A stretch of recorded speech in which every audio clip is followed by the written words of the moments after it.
मुलीची परीक्षा झाल्यानंतर देवेंद्र फडणवीस वर्षा बंगल्यावर राहायला जाणार अशी माहिती येते। वर्षा बंगला वाद प्रकरणी देवेंद्र फडणवीस यांनी एका मुलाखतीत ही माहिती दिली आहे। एकनाथ शिंदे यांनी वर्षा बंगला सोडल्यानंतर डागडोजीचं काम सुरू होतं। मुख्यमंत्री फडणवीसांची कन्या दिग्विजया हिची 17 फेब्रुवारीपासून परीक्षा आहे। ती झाल्यानंतर वर्षा बंगल्यावर जाणार असल्याचं मुख्यमंत्री फडणवीस यांनी म्हटलं।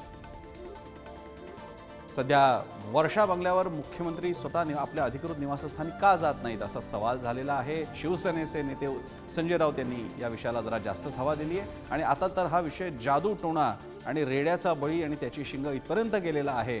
यावर आता दोन्ही शिवसेना एकमेकांवरती आरोप प्रत्यारोप करतायत। तर आता मुख्यमंत्र्यांनी स्वतः यावर पडदा टाकायचा तसा उत्तर त्यांनी दिलंय। सुशांत सावंत आपले प्रतिनिधी याविषयी अधिक माहिती देत आहेत। सुशांत, प्रसन्न सर, आपण जर बघितलं असेल तर मुख्यमंत्री देवेंद्र फडणवीस वर्षा निवासस्थानी खरं तर कधी राहायला जातील याची चर्चा होती। कालच संजय राऊत यांनी एक वक्तव्य केलं होतं। त्यानंतर आता देवेंद्र फडणवीस यांनी एका वर्तमानपत्राला मुलाखत दिली आणि त्या मुलाखतीत ते म्हणाले, माझ्या मुलीची परीक्षा संपल्यानंतर खरं तर मी वर्षावर राहायला जाणार आहे। आपण पाहिलं असेल तर सरकार येऊन आता जवळपास 3 महिने होतील, मात्र देवेंद्र फडणवीस अजूनही वर्षा या निवासस्थानी राहायला गेलेले नाही। त्यामुळे अर्थातच उलटसुलट चर्चा सुरू होती।